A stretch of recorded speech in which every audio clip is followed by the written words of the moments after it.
Hello and welcome back to On the Slides here, recapping the final day of action from the Men's World Championship happening and hurling Denmark and Stockholm, Sweden. So we'll hop into it today, starting with, of course, the scores from today's games, starting with a 6-2 victory for Sweden over Denmark. Now, this was a game for the Swedes that I think was kind of that retribution factor. And what we've seen from Sweden at this tournament, especially early on in the group stage, was a lot of being a little bit too pretty with the puck. And there was a little bit of that today, especially early in this game. But then we sort of saw the Swedes shift into their pucks on net, find their groove, and score well. So that's what we kind of saw, especially, sort of towards the end of the second, where we saw Sweden really start to pick up their game. And I thought for the Swedes, they played a really effective game in this one. And as much as, you saw sort of a late push from Denmark earlier, or a later push, I guess, if you will, early in the third period, for me, Sweden was that team today. And you see the way that they play, they look good doing it, and eventually for the Swedes, it's just goal, goal, goal. And then they've sort of found their groove from there. And I think the way you have to look at this for the Swedes is they're not where they want to be. And saying that they are, I think, would be a misstatement. They're on home ice. They were hoping for the gold, or at the very least to play for a gold. Yes, the bronze is nice, but I think they had a lot higher expectations for this tournament. So an unfortunate end, I think, in many ways for the Swedes. As much as, yes, they get the medal, they would have liked more, but I think them winning this game was the very least. And I think they can walk away happy with how this tournament went, given that they did win a medal on home ice, which is always an accomplishment. So for the Swedes, today they will pick up the bronze medal and with a 6-2 victory over Denmark. And then for the Danes, I mean, this has been a very impressive tournament. You look at their early parts, and for Denmark, we look at sort of the way that they started this tournament. They got blown out bad, and then all of a sudden, you're losing games, and then you go on a little bit of a hot streak, and then you start getting hotter, and then you beat Germany to put yourself into the quarterfinals, and then you arguably play your best game of the tournament against Canada, and you beat Canada in the quarterfinals. Then you play the semis, and it starts to catch up with you that, frankly, there are better teams at this tournament than the bronze medal today, where they were looking to play for a medal at this tournament. Unfortunately, couldn't quite get it done, but I think for the Danes, it's a tournament to be very proud of. And I think when you look at it from that perspective, where they were supposed to be versus where they ended up, I think in my predictions, I didn't even have them making the quarterfinals, let alone going to the bronze medal game. I think it's something they can definitely hang their heads high about. So for Denmark here, as much as obviously you would have wanted to get a medal out of this, a fourth place finish at this kind of tournament is still a huge accomplishment, and we'll see what they can do moving forward. Of course, the Olympics are just around the corner, and Denmark will be in the Olympics. So should be interesting to see kind of what goes on there. I think it's, as much as for the Danes, you would have liked to see your team find that way in. I think Denmark should still be very proud of the tournament that they did, defying a lot of expectations for them. Unfortunately, that fairy tale ending did come to an end. So that's what we have here for the bronze medal game. And then we will move to the gold, where we'll find ourselves in overtime. And it's a 0-0 hockey game. And I might even rewind it a little bit. We'll rewind it to a 0-0 game, and going into the third period in a IIHF World Championship gold medal game.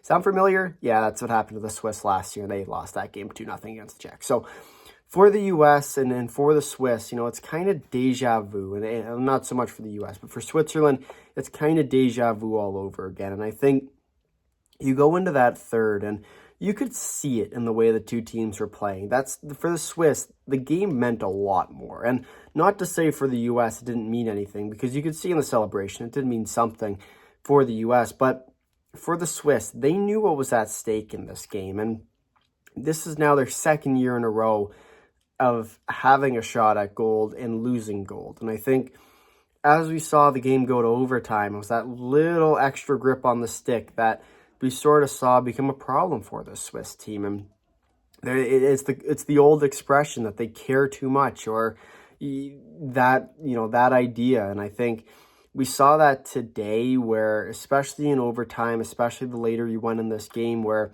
the Swiss were just kind of over gripping their sticks, and unfortunately, Tage Thompson's shot along the ice just found the way to the back of the net. So for the U.S., they will win this one, a 1-0 victory in overtime over Switzerland, securing the gold medal for the first time in 65 years.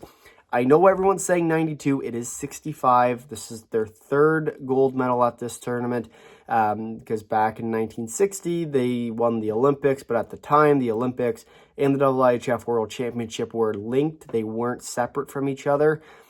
So that's why there's 3, and that's why it's 65 years and not 92. But for the sake of everyone else on Twitter, I will say 92, which is obviously a huge accomplishment for them. And I think for this U.S. team, it's been a bit of a tournament for them. And I think you come in, you're not expected to do all that much. Yes, you're still arguably the top 5 team or top 6 team, if you will, at this tournament. And you're somewhat on the outs in Group B. You're looking ahead to what's in front of you. And you're looking at teams like Czechia and Switzerland, who are kind of neck and neck in the top of Group B. And all of a sudden, you get yourself to be able to play the Finns in the quarterfinals.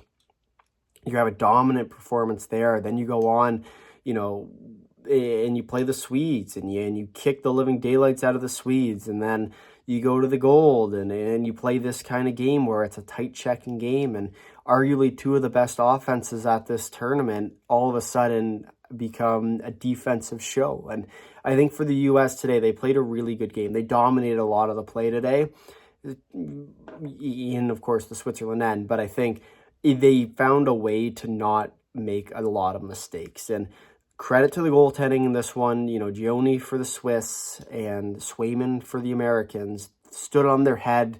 Whenever you see a game go 0-0 into overtime, it always means it's a goaltending showdown.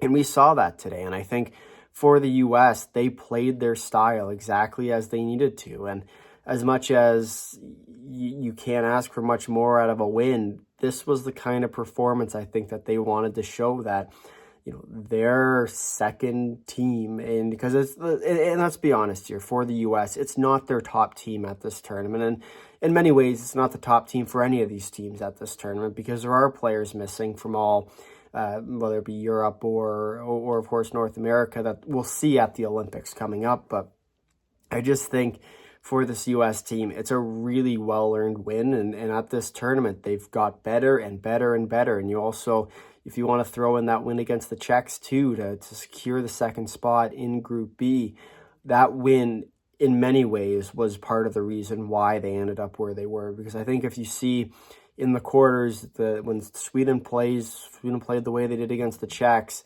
against the U.S., I'm not sure it would have been as decisive. But credit to the U.S., they won their games that matter, and sure enough, they found themselves in the gold into an overtime, and all you need is a very tall person to win you the hockey game. So for Tage Thompson and the U.S., they will be champions at this year's tournament, the golden goal, if you will, and we will also hear Freebird again. And the one other thing I will mention, that upon review of the tournaments, and I'm still not decided what's next for this channel, we'll talk about that at the end, but for the U.S., the 3 tournaments that they had Freebird as their goal song, they placed gold in all 3 of them. The events that they didn't, they had Kernkraft 400 for the women's U18s, which was the Boston Bruins goal song, as well as Dream On for the men's U18s. The women's U18s came second, the men's U18s came third. So maybe for future tournaments, you might want to use Freebird, because apparently it's good luck. Not to say I'm superstitious, but maybe I am a little stitious. So for the U.S., they will be the champions at this tournament, winning 1-0 today over the Swiss. But we'll now move over to the news, and we'll start here with Denmark with a happy chance. And for the Danes coming into this tournament, they weren't expected to do very much. They were hopeful, and the way that they plan their schedule out, they're hopeful to get to the quarterfinals. And the best part of these kind of tournaments is anything can happen. That's the joy of it. That's why we all watch this tournament and love it so much, because the truth is that once you get to the playoffs, it truly is anything can happen. I think you see their game against Germany. You get some much-needed reinforcements with Ehlers, and all of a sudden, that one addition turned the tide, I think, for this Danish team. You look at Iihf's game against Germany, more or less put the team on his back. You look at Iihf's game against Canada, more or less put the team on his back. And I think you also pick up some good goaltending with Iihf, and that's what they needed to get themselves to where they were. And as much as, yes, they lose today, I think they should be very happy with the way that they played this tournament, because they earned every step of the way, and they earned their win against Germany. They earned their win against the Canadians. And now they are a legit team at this tournament. And I know we have an influx of Danish supporters now who are now subscribed to the channel, because I was looking at the analytics the other day. And one of my favorite parts about this tournament in specific is that it's a lot of European people watching. So, hi, I know it's the crazy Canadian fan who's still talking about this tournament from Canada's perspective, but be sure to let me know where you're from, because I always like seeing where everybody's from.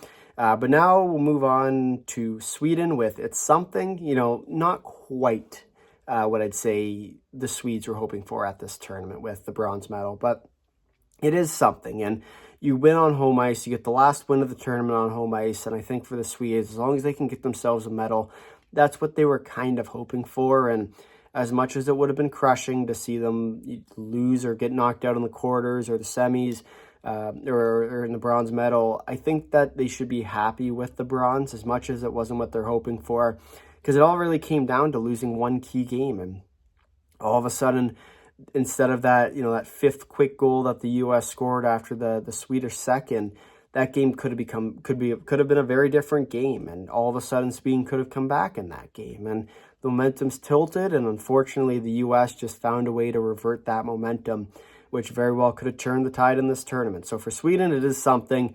They were a team that I think had a lot of high hopes that might have been crushed, but in the same respect, should be interesting to see what comes next for them. Obviously, the Olympics are right around the corner.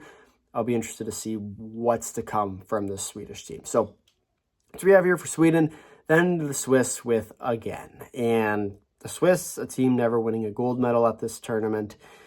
We'll have to wait another year longer. And I know we've also had a lot of Swiss fans in our comments who have been very unhappy with me these last few days, especially in our old predictions video, which if you want to have a real good laugh, go and watch that one, because it was not close. It was not close. And that's why I do them. And I know a lot of people will always sort of have their way and get a laugh out of it, but that's the best part of hockey, is you can try and guess it as best you can, but frankly, you're probably never going to get it right. So for Switzerland here with, again, I think you look at the way the Swiss have played at this tournament specifically the last few years, and this year was no different. And you look at the way they played, especially early in this tournament. You look at that first game against the Czechs, where they frankly should have won that game, and they got a couple lucky bounces, and the Czechs kind of played their style and won it overtime. And that was sort of the tone setter, I think, for that tournament.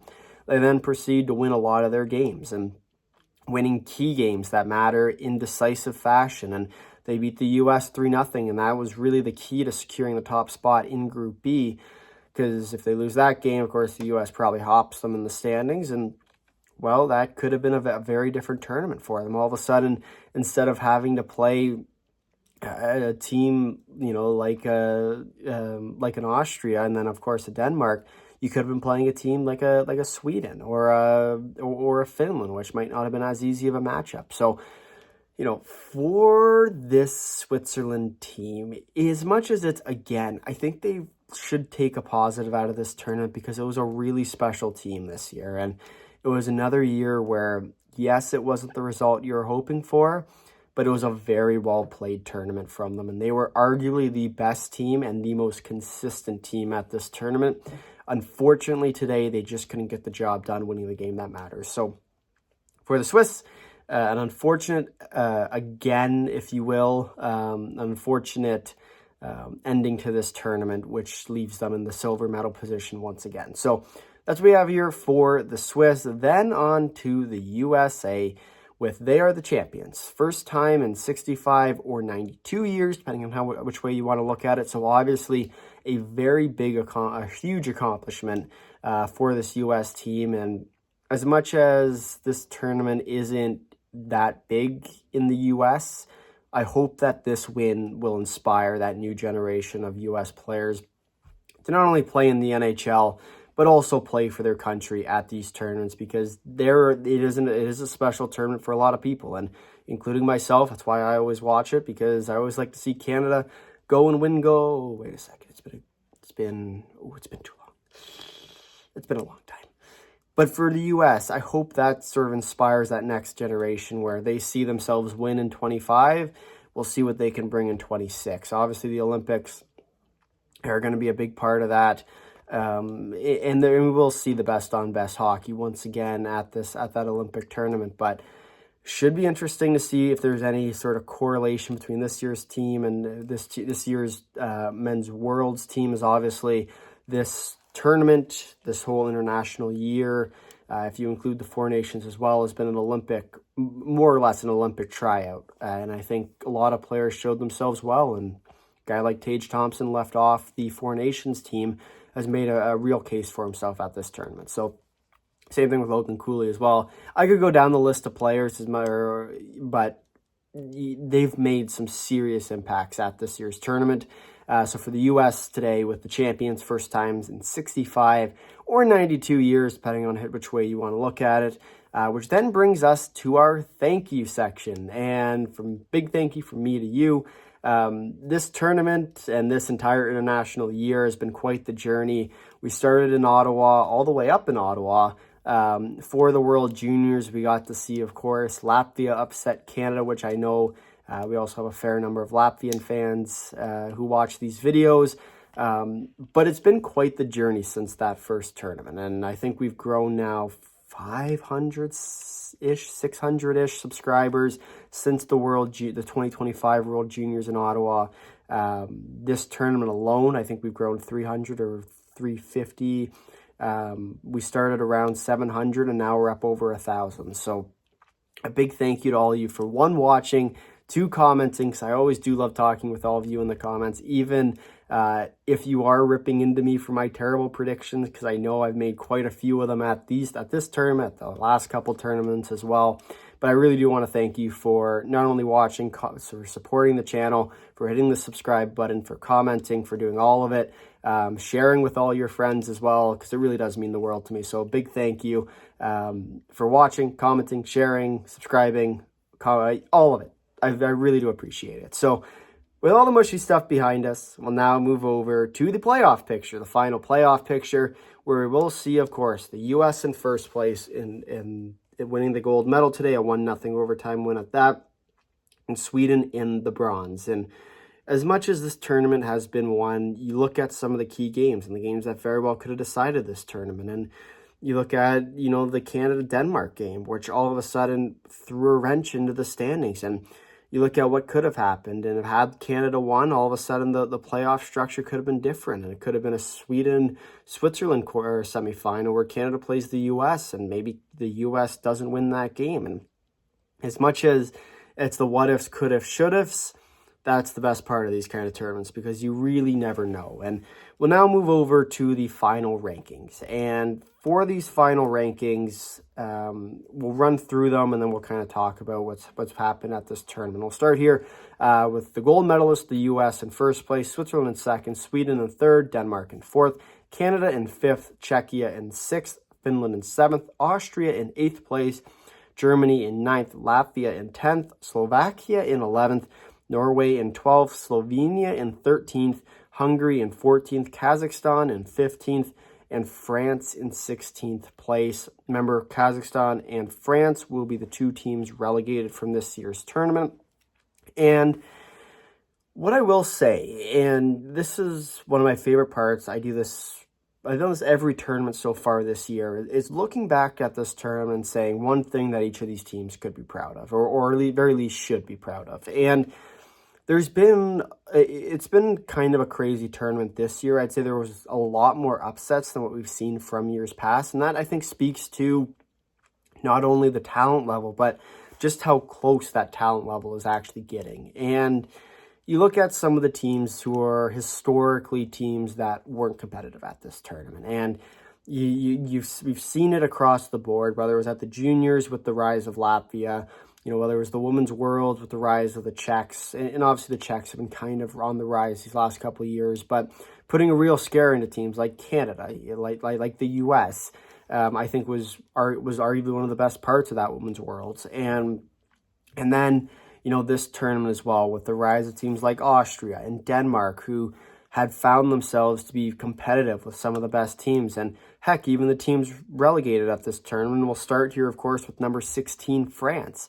And the French nearly beat Finland, and they led 3-1 in the final 2 minutes, proceeded to let in 2 empty net goals, but with Finland's goalie pulled, which was extremely unfortunate for them. But I think for the French, this is a tournament you can be very proud of. And as much as the result isn't what you were hoping for, and yes, you'll go back down to Division 1A with hopes of promotion at not next year, but the year after's tournament, I think for the French, this is a tournament you can still be proud of. They competed with some of the best teams at this tournament. They are going to also be the alternate team if whatever happens with Russia, if Russia's not allowed by the IOC to go to the Olympics to play hockey. IOC controls all of the Olympic stuff, but if Russia's not allowed into that tournament, France would be the team replacing Russia. So for the French, I think you can definitely build on this tournament. As much as it wasn't the result you were hoping for, still a tournament to be proud of. You nearly beat the Finns, and all of a sudden that could have made it a very different tournament for them. So for France, an unfortunate relegation for them at this tournament, but that game against Finland, I think, turned a lot of heads, and I think they should be proud of where they were in that game, especially then to Kazakhstan with their early win against Norway. And I don't think anyone saw that game coming. And as much as you end up losing the game that matters against Hungary, that was the game against Norway was the best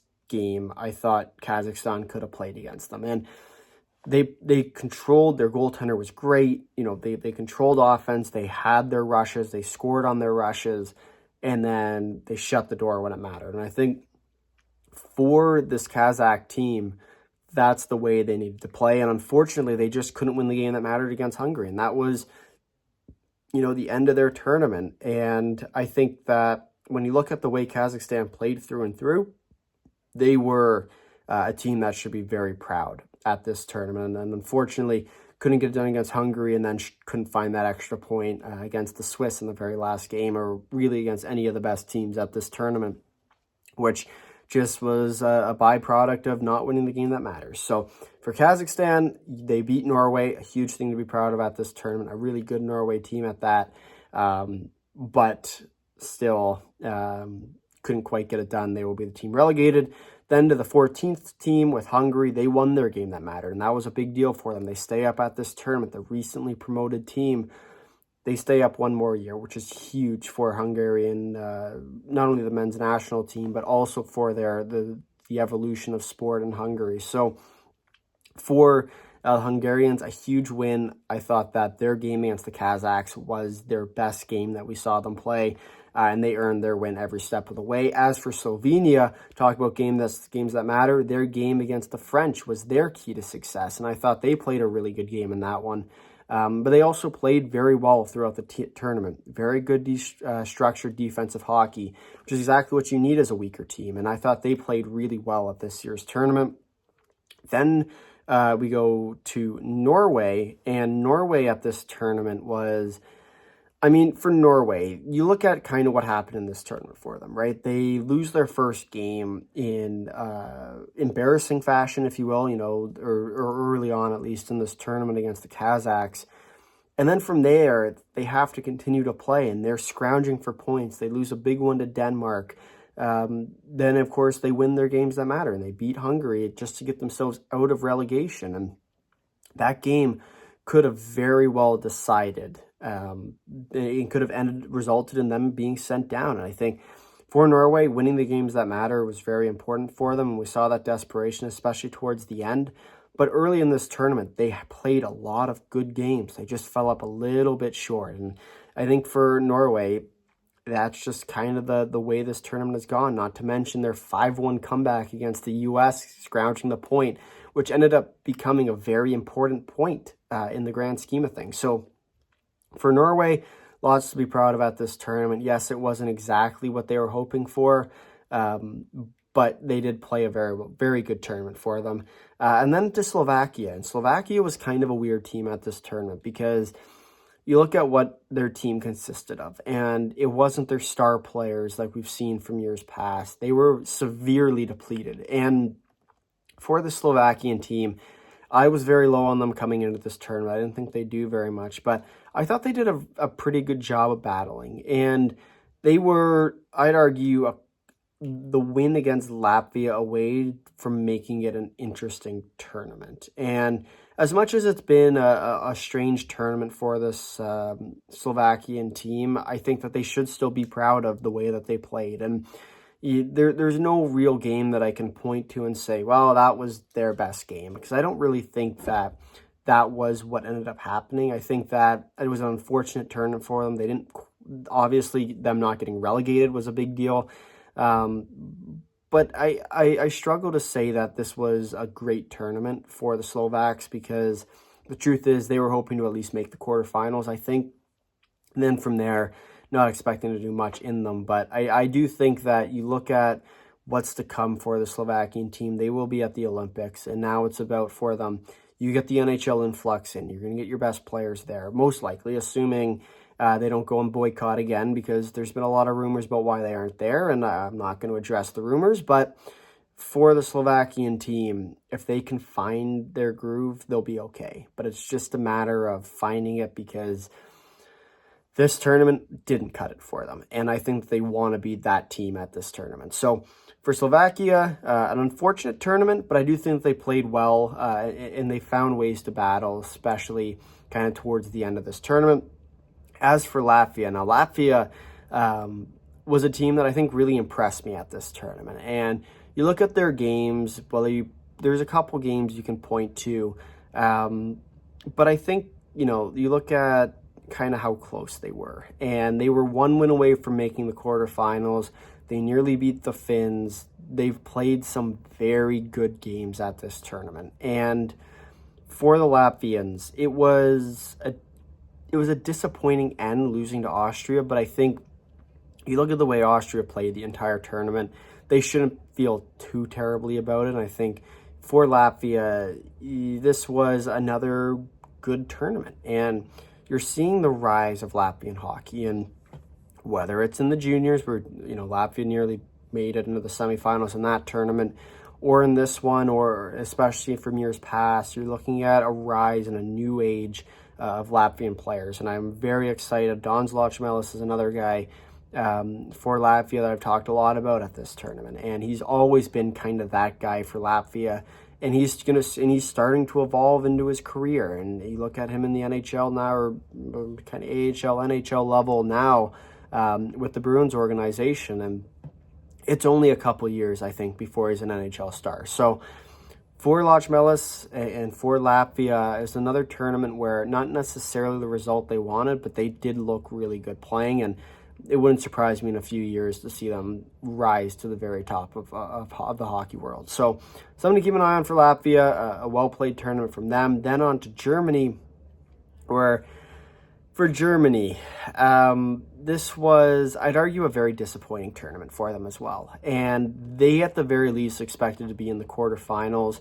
They got Ehlers, and I can attest to that as a Canadian. They did get Ehlers. But for Germany, this was a strange one. And you win decisively the first, your big three, and your sort of your worst three games you're going to play against the teams. And then you have to go through Switzerland, the USA, and of course the Czechs. And the US game, I thought they played really well, especially battling back in that one before the US just kind of found their step and disposed of them more or less. But you look at the way the Germany-Denmark game went, and I think they should be proud of the way they played on a rival ice. I thought they played a decent tournament. I think they just kind of got a little bit unlucky in the end, and that's part of this tournament, is you run into some hot goaltending, or you run into a tough team, and sure enough, they're going to win. And as badly as it sucks to not see Germany, I think, go far in this tournament, I do think that the Germans still should be proud of the way they played, and we'll see them, of course, coming up soon. So it should be interesting. And for this German team, they're building some momentum for something special. There's a lot of players left off this team. You know, look at, obviously, they did end up getting Stützle. They also have Peterka not there. Dreisaitl's a big one not there. You know, you add that to this German team, they could become that kind of powerhouse team. So for Germany, they were the last team not in the quarterfinals, missing, of course, the playoffs by their loss against Denmark. But another one of those border teams, so close, but didn't win the game that mattered. So that's what we have here for the non-quarterfinal teams. Now we'll talk about the quarterfinal teams. And we'll start here with number 8, with Austria. And for Austria, they were a team that really impressed me at this tournament. And, you know, not expected to do much. And they've been a team at this tournament that's been plugging away, begging themselves for a spot in the quarterfinals. And I don't have it in my notes in front of me right now, but I think it was a very long time since their last quarterfinal appearance, where they got absolutely smoked by Finland 10-0. You can go back and rewatch those videos. But a very long time since we saw this Austrian team fight for a quarterfinal spot. And this year was something special, and you could see it. The way that they were playing, they didn't want to just, you know, stay alive at this tournament. They wanted to win something. And we saw that throughout this entire tournament, the way that they played, and they played really well. And they earned that quarterfinal spot with their win over Latvia. And then from there, as much as it sucks to see them out, I thought that they were arguably one of the better teams at this tournament. And they nearly beat Sweden. They go up 2-1 late. You end up losing that game 4-2 with the empty netter. There were a lot of other games where they won their games. They beat Slovaks. They beat France, which they beat France. They beat Slovenia. Oh boy, they beat Slovenia. And they beat Latvia. And they beat Latvia real convincingly. So I think for this team and moving forward, they should be considered a team to keep an eye on. They're not in the Olympics. They didn't qualify, but I do think that they very well could be a team that, especially with the addition, especially with Marco Kasper in their lineup, look out in the next couple of years if they can find themselves, if they can continue to find themselves in the top group, to find some a little bit of fanciness. You really never know with this Austrian team, because they played really well at this year's tournament. And I'm looking forward to seeing what's to come for future years. So that's what we have here for number 8, Austria. Then to number 7 with the Finns. And for Finland, you know, this was a weird tournament for them too, where they were without a lot of their best players, because the truth is the NHL playoffs are still going on. A lot of the best players, a lot of the best Finnish players are kind of tied up between Carolina, Florida, and Dallas. And sure enough, those 3 teams are all still in the playoffs as I'm filming this video, although tomorrow we'll likely see Carolina leave. But what I will say is, for this Finnish team, I thought they played really well considering what they had. They struggled against some of the weaker teams, sure. But did they get the win? They got the win. And then from there, it was just, it was impressive to watch. You know, whether it was the game against Canada, where they just found ways to cause chaos, and they end up beating Canada in a shootout too. Oh, shootouts.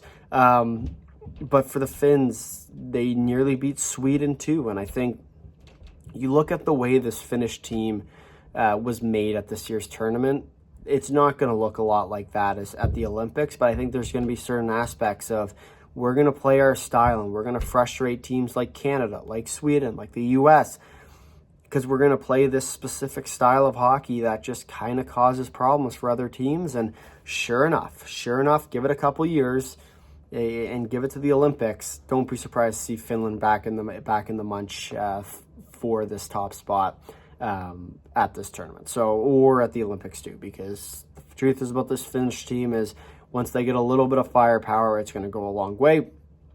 As for the Czechs, this was another weird tournament for them. And in many ways, the reason why they're this far down is because they lost one game, and they lost to the U.S. And you lose to the U.S., and then you have to play the Swedes. Swedes, arguably one of the best teams on paper at this tournament.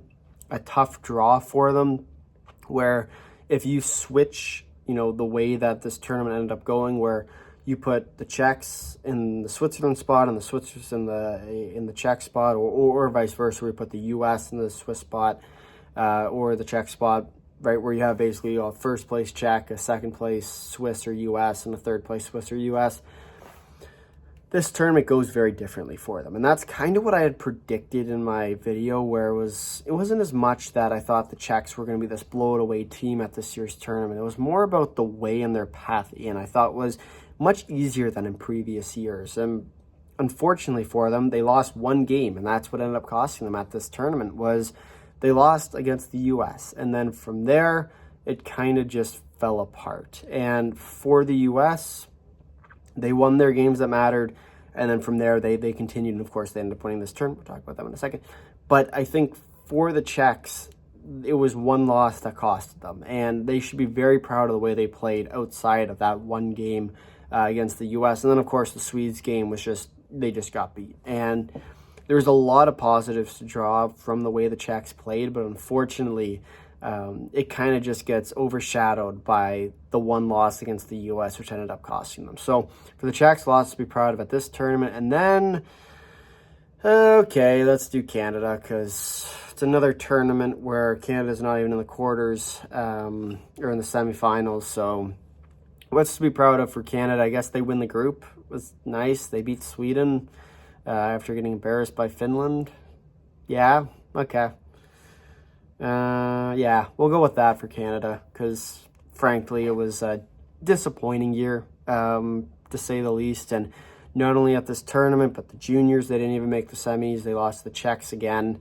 The Worlds, they didn't win gold, which frankly is just a disappointing year from them as well. U18s were nice, both men's and women's, so there's that positive, I guess. But for the Canadians here in this tournament, just they looked really good, and then they didn't, and they didn't look good quickly. And I think you look at that first period against Denmark, they looked so good. They looked like they were going to win, and then they didn't, and then they lost, and then it looked ugly. So for Canada, as much as you send your best players, you spend a lot of your best players at this tournament, I think it's something that they'll look to the future and say, well, we won 4 nations anyway, so should be okay when they send all the rest of their players. Of course, we get players like McDavid and, Makar and the rest of the blue line, and as well as the forward group. So I think they'll be just fine. But still an unfortunate tournament, I think, for Canada, not the one they would have hoped. Then to Denmark we go with, I'd argue, the best storyline from this tournament. A team that loses their first 3 games, very disappointing. Then they go, winner chicken dinner, put themselves into the quarterfinals. They get to play one quarterfinal game at home. Whoop-de-doo. Crumbs. It's against Canada. We'll lose this game, but at least we'll have fun cheering on our team. Oh, wait a second. There's a chance. Oh, wait a second. We just tied the game. Wait, what's that guy doing there all alone in front of the net? Oh, we scored. That's 2-1. Right? Like, it's been a great tournament for this Danish team, and I think the addition of Ehlers late into this tournament really helped this Danish team get to where they were. But it was something that's been growing since the start. And you look at what's happening at this tournament, they place it in Denmark.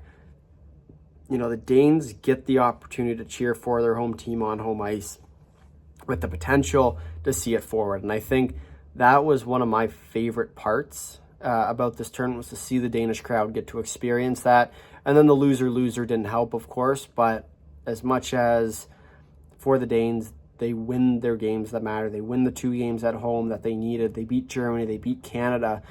And then from there, it was on them to try and get lucky with a win. So I think for the Danes, as much as you don't end up going and winning a medal at this tournament, it's still something to be very proud of. And I think it is their best placement ever at a IIHF Men's World. So a big accomplishment, big congratulations to them as well. On a tournament well done. And I think there's not much more I can add, except Denmark made it to 4th place at this tournament, which is a huge success for them.